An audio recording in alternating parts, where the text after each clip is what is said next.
And now, as the dice roll, brought to you today by Bruce's Basement.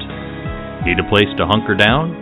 He has it. Need a place to stash life-size human statues? Got it covered. Need a tiara and aviator glasses? Don't touch them, those are his. Bruce's Basement.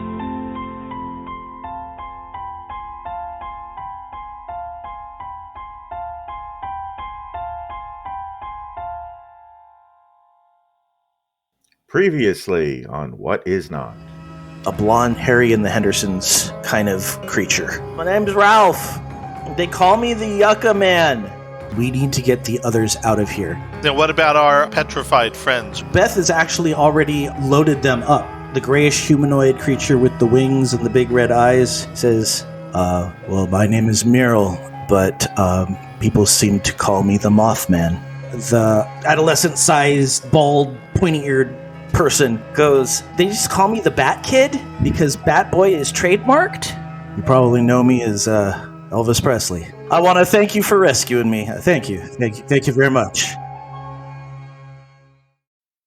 In the sand of the Mojave Desert in California, off historic Route 66, sits a small desert town called Baghdad.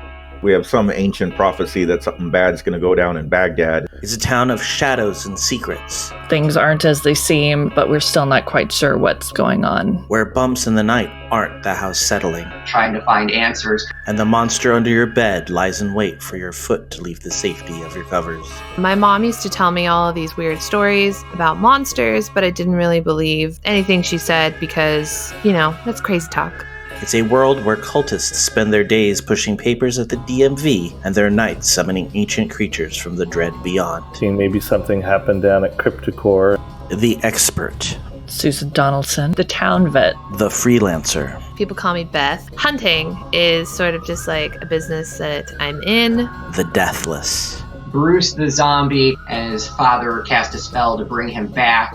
The initiate. Donovan Pelayan, part of an ancient order of monster hunters. The monstrous. Zeke Solardier. He works for Crypticore, which is his family's corporation. It's a town where it's very hard to tell what is real and what is not. Welcome to Baghdad.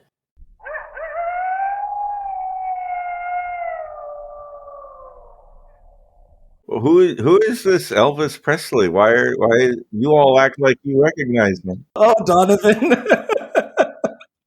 Well, hello, Mr. Presley. It's nice to meet you.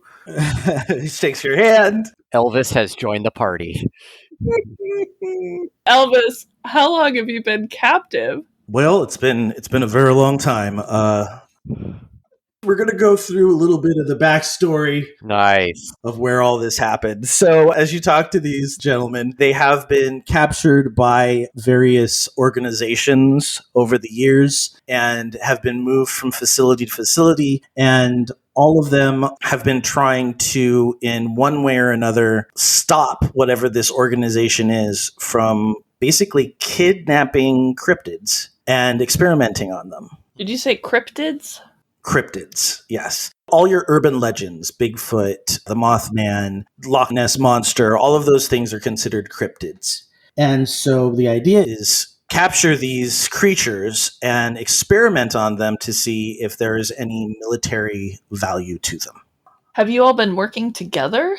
Elvis says, well, yes, we've been doing this for a while now. The first person that I met was Bat Kid here, and we were held together for a while in the facility, and then later the Mothman joined us, and he's been a great help because he's able to predict the future. He can kind of steer us in the right direction. Good old Ralph here is a new addition. We just met him at this facility, but we definitely think he'll be a valuable asset to the fight. How do you fight? I know Meryl can predict the future, but what skills do the rest of you have? But we're going to go to a flashback. So Okay. Elvis explains that the rumors that he was made a federal agent by Nixon are true. Woohoo! It all makes sense. I love this so much. Nixon knew that there were cryptids and strange things out there and part of a wider conspiracy than anyone thought. And so Elvis was put in charge of figuring out what was going on. Obviously, this was problematic because Elvis is so well known that he couldn't really move around freely. So they faked his death. And then they started this trend of Elvis impersonators. And it didn't have to be good Elvis impersonators. It could just be any agent that they could send out. And so the flying Elvises are actually a highly trained military unit. Awesome. That parachutes into different places when they're not pretending to be the flying Elvises. So now he could kind of have this cover if somebody saw him because nobody believed that Elvis was not dead, because they just thought that it was a bunch of impersonators running around, and anytime somebody saw him, he would just pretend to be an impersonator. When they realized that this was a much bigger conspiracy than they had first thought, they ran him through medical testing and experiments and basically gave him this universe's equivalent of the super soldier serum. Nice. So Elvis Presley is Captain America. Basically, yes. And that's why he's so young. And that's why, even though he's as old as he is, he does not look old, and he's pretty buff because he has had this medical treatment implemented. And that has caused more problems than it has helped, because now the organization that is capturing all these cryptids also wants the secret to this serum. And so that's why they hold him for medical testing. I'm so sorry about all that you've been through, Elvis. Well, thank you. Thank you very much. I'm still confused. So Elvis is some kind of a musician? Bruce busts out Spotify and starts playing Essential Elvis. Wise men say. A little tear comes to his eye as the life that could have been led is reminisced on. All right. So as this is going on, I would say that you have definitely, through this description, gotten to the veterinary office, and you are now in the basement where conversations can be had more freely. One thing that Elvis does ask is he looks around and he says, "Did the girl get away?" What girl are you talking about? There was a girl that supposedly escaped a couple weeks ago, and well, we haven't heard from her. We were trying to bring her into the group, but they kept her separate away from us. She was one of the few people that we saw being taken in and out. And in the night of the explosion, we actually started that explosion to try and get her out of there, but we don't know if it was successful or not. Does this girl happen to be a cheerleader? I don't know. She was a teenage girl, high school age. Oh my gosh. Daisy Sullivan. We never got her name, but it could have been. Okay, no, we haven't found her, but you think the night of the explosion she escaped. You set that explosion, and did they move you here to the hold because of it? Yes, ma'am. They had to move all of us over here because we had been kept at the basement of the main laboratory. But when that explosion went off, we were hoping to escape with her, but we just hoped that we could get her out safely. Wow, that's wonderful that you tried. Maybe that's what we need to do next, is look for her, especially if there's a dog that's escaped. Does she have some kind of power? I know that they experimented on her, but I don't know any more than that. Okay. Is there any more to the story as to how you all came together? I think that's probably the extent of it. I mean, there might be details here and there, but it's all flavor at that point. All right. Well, we're glad to help. We're trying to rid the world of dangerous creatures, but it sounds like there's a lot more to this than we ever knew. Elvis says, yes, there is a larger conspiracy, and nobody really knows how deep it goes or who's involved or what side they're on. It makes it very difficult to figure out who the good guys are and who the bad guys are. Definitely. All right, should we stop by the grocery store? Can we get food on the way? Well, I think we'd already established that you guys got back to the vet safely. We'll say that Beth volunteers to run out and stock up on some supplies while you guys... Bruce gives her a huge grocery list. I'm sure there is eye rolling involved as she walks out to the van. All right. So is it nighttime at this point? Yeah, it's probably, I would say it's early morning. It's like 2 or 3 in the morning. All right. So I'm feeling like we should all get some sleep and then meet up in the morning. Yeah, do we want to make sure that these folks are all settled into their space and then catch some shut-eye? Bruce creates a giant pillow, blanket, floor thing for all those people so he can cuddle with them. The only one who seems to be interested in cuddling is Ralph. All right. New BFF.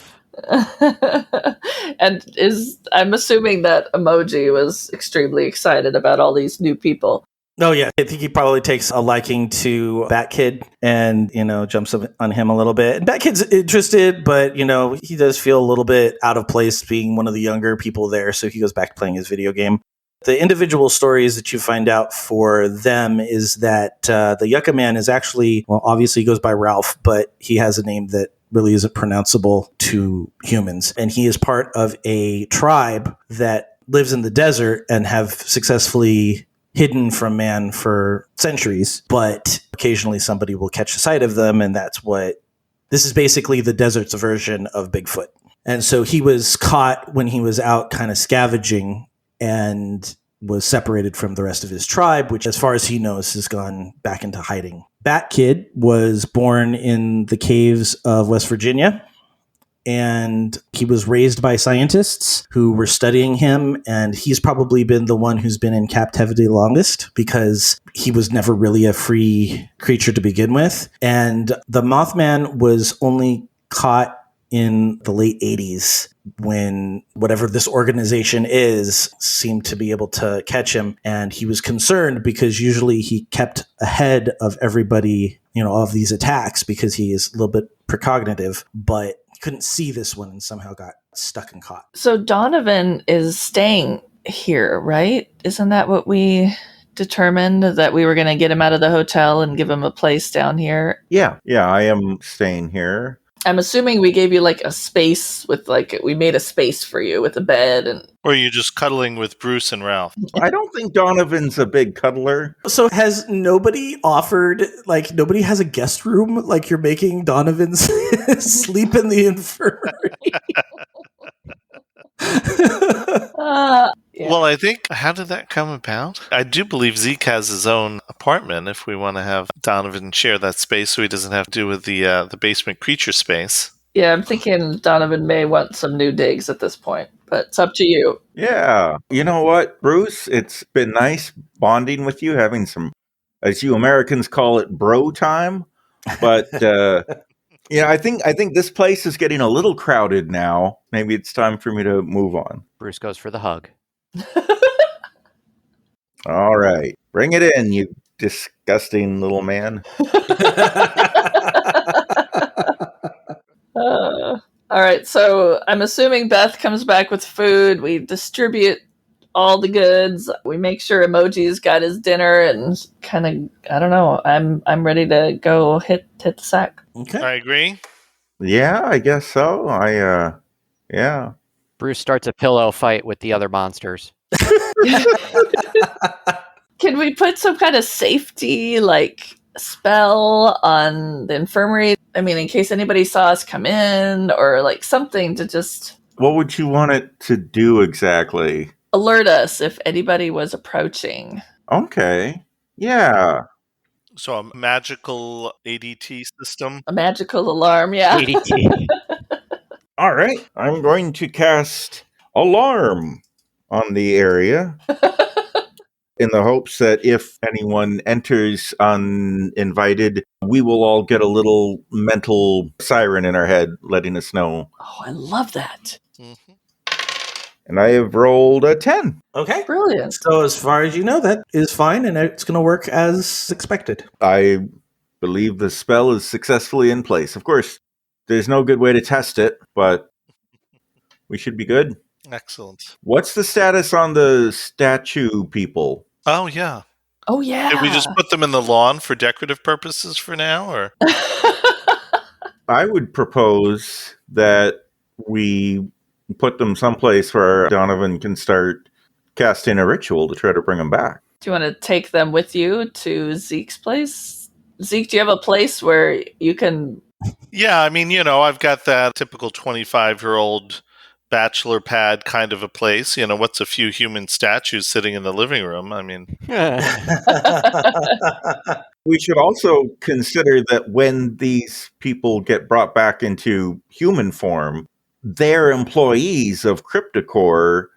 If they become human and recognize your apartment, that may not be a good thing for keeping you secret. That is very, very true. Maybe this is where that library space would come in handy. Yeah. Because since right now they're just statues, we could just kind of store them down there along with the map and some of that other stuff. It is 3 a.m, so I think we could probably sneak them in there if we can carry them all the way down that staircase. Mm-hmm. That sounds good. Maybe that's something Ralph could help us with. Yes. Ralph and Bruce are going to be on the moving detail. All right. And Elvis. Oh, Elvis. That dude's strong.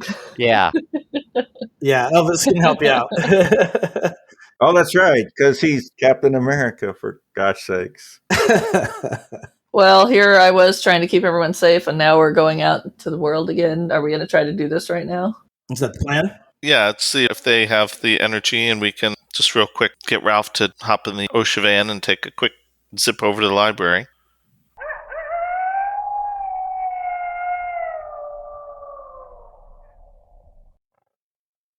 No rest for the weary. Hello, I'm Joe Hogan, the editor of As the Dice Roll. I hope you're enjoying this episode of What Is Not. This week's episode is on the shorter side. I like our episodes to be a little closer to 30 minutes of content, and this is about 23.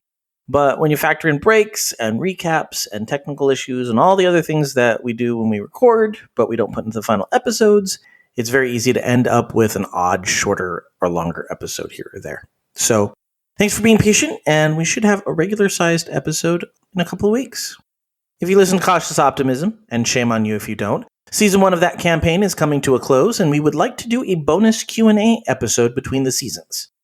It won't disrupt our weekly release schedule, but we would like to give you an opportunity to share your Cautious Optimism favorite moments, theories, and questions for Todd and the crew.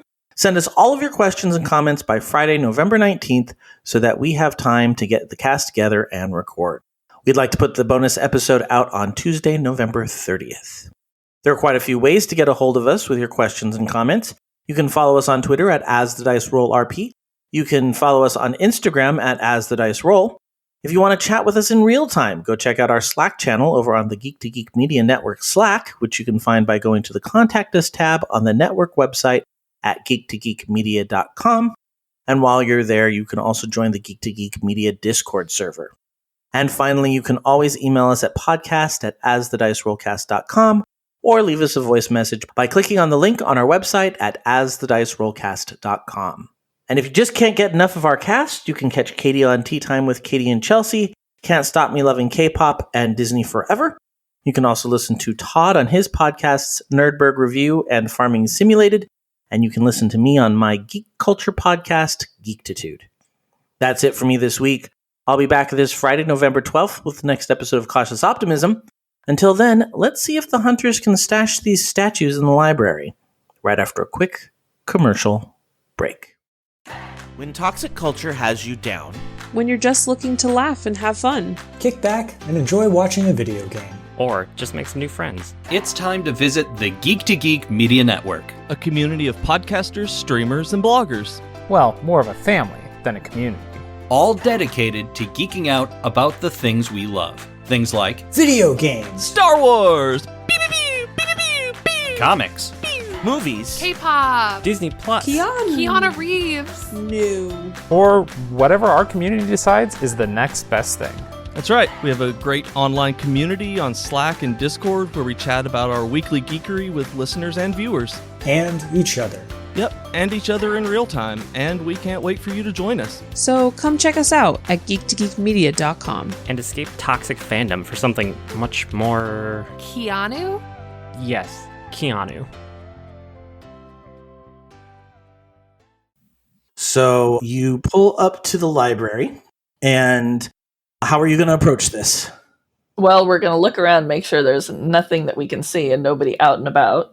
I would say somebody should probably read a bad situation. Oh, I didn't know this was a bad situation. Seemed like a perfectly normal situation. As opposed to investigate a mystery where you're trying to figure out what happened. It's like a perception check. Yeah. Somebody else roll because I just rolled a 4, so... Or could we say that we're trying to protect these statues since we're rolling to protect someone? That's not really, that's a stretch, maybe. I mean, the questions for read a bad situation are what's my best way in? What's my best way out? Are there any dangers here we haven't noticed? What's the biggest threat? What's most vulnerable to me? It's kind of like scoping the area questions. Okay, so Susan doesn't see anything wrong. Donovan gets a 7. A 7. Okay, so you can ask one question. You said the questions were... What's my best way in? What's my best way out? Are there any dangers we haven't noticed? What's the biggest threat? What's the most vulnerable to me? And what's the best way to protect the victims? So obviously, I think those last two are probably less. Are there any dangers we haven't noticed? Sounds like a good one. Donovan notices that there is a dim light coming from the library. Did somebody leave a light on? Maybe Vic is back.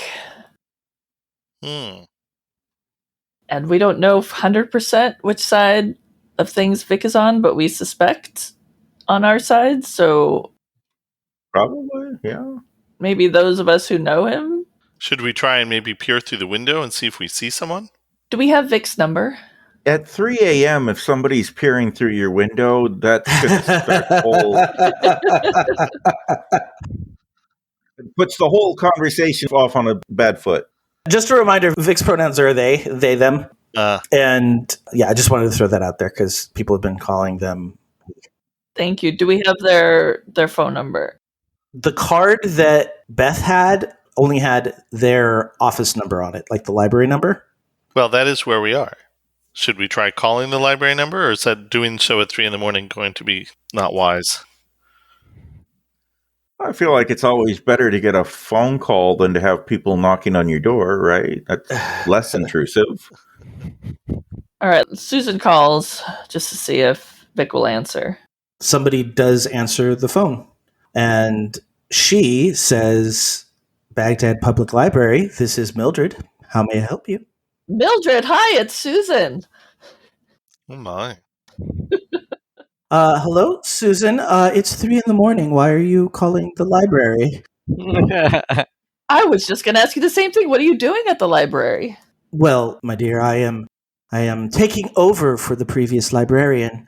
Since the library's been closed for so long, they decided to call in a substitute until they return. Oh, so you haven't seen Vic? No, dear, I haven't seen Vic at all. Does Susan know Mildred? Susan does not know Mildred. This seems suspicious. I wonder if Mildred is a plant.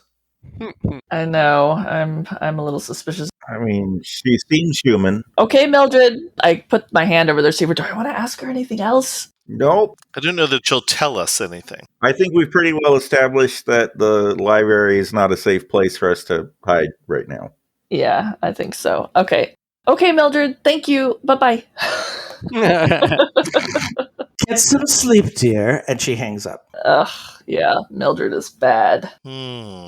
So, and there was no other way into that. It was only through the library. As far as you know, yeah. So I guess the question is, do we want to muscle Mildred or do we want to be done? I feel like I kind of want to question the woman, but we would have to threaten her. And I don't know that at 3 a.m. with human statues in the car is the optimal time to be. I mean, we could always, I don't know, where else can we put these statues? I mean, again, we could just bring them back to Zeke's. Bruce's basement. Bruce's basement may be the only good choice. Well, we could just leave them in the OSHA van. I mean, they're not going to, overheat in there. No, but is that a good place to be performing my magic? Oh, that's true, because we're trying to perform some rituals, yeah. Susan has a house. Her niece comes over, so she's a little more protective. So it's one of our houses, I guess. Zeke's or... Well, can you describe the property that this house is on? Is it like is there a backyard? Yeah, there's a backyard. There's a small shed, not a large shed, and there are houses around. It's a fairly spacious backyard, but... Seems a little exposed to the neighborhood. It's a little exposed to the neighborhood. Maybe we need to create a lair for ourselves at this point of some kind. I mean, we're kind of gathering up all of these creatures. We have these statues now. I mean, maybe it's time for us to find a space of our own. Could we ask Elvis? We have a lair. Yeah, but Mildred's in the way now. No, I mean, Bruce's apartment is a lair. Bruce's basement. Bruce's basement. Getting a little crowded there, and it's still a part of the whole... maybe we need to establish ourselves something on the outskirts, a little less central to everything. Thinking of Baghdad, I think there's probably a lot of abandoned homes and outbuildings scattered on the edges of town in the desert. I mean, I think we could probably commandeer a space for our... What about my friend Athena? She owns a shooting range. Okay. That's on the outskirts of town. Okay. You want to bring her into all this? It's just a thought. How close are you with Athena? I trust her with my life. Let's ask Elvis. I want to hear Elvis talk more, so let's ask Elvis what he thinks we should do. Well, I think we're not going to be here for too much longer. We need to get moving and figure out where this company's operating out of. But we're happy to help out a little bit until we get our feet under ourselves. All right. I'm going to call my friend Athena. Right now at 3 a.m? Have we met this Athena person before? Athena's one of my longest friends, and I trust her with my life. She's aware that things aren't what they seem. She doesn't know about what I've been doing. But have we encountered her before, or is this all new? This is all new. This is new. This is from my history that Joe knows. So, yeah. But the shooting range... there would be a place there where Donovan could work. Okay, so you give her a call, and she answers the phone. Susan, what's wrong? What's wrong? Is everything okay? We need a space, Athena. I can't tell you everything, but you've given me the key to the shooting range before, and I know you have a big back room there, and I was wondering if I could use it. Yeah, absolutely. There's definitely a big place there's definitely a space for you. There's a storage space in there. Okay, thank you. I'm so sorry to wake you up. I will tell you as much as I can tomorrow. No problem. Anytime. You can count on me. I can. Thank you so much. All right, to the shooting range. I love how we just have this lingo now where it's to the blank. Transition solved. Sounds good. All right. So we go to the shooting range. I have the key to the shed. Do we encounter any difficulties? We can move the van right up to the storage area. Yeah, I think you're able to get the statues into the storage space. And it's a big storage space. It's like a small warehouse type space that she's been considering turning into like a paintball kind of area for a while, but she just hasn't gotten around to it. She's kind of saving up from other things to convert it. So it's a sizable space. Okay, this is a potential lair, people. All right. So you've dropped them all off. Are you guys going to turn in, get some sleep? Yeah, I think that's prudent. Yeah. All right. Is Donovan starting the magic now, or are we just going to our... Well, I think Donovan will probably get some sleep first. Rest up, magic is tiring. All right. So let's all go to our places and just meet up in the morning at Bruce's basement. Bruce is not going to sleep. Bruce is going to party all night. Okay, and just so that we have a woman named Mildred we need to investigate. Daisy is loose somewhere, and we need to rescue her, and there is an escaped dog. What else am I missing? Oh, Robert Hagbard, and we don't know where Vic is. Anything else outstanding? Our threads? I think that's it. I think the other thread was the... statues? Yeah, the missing truck driver, which you found. Yes. Wow. Okay.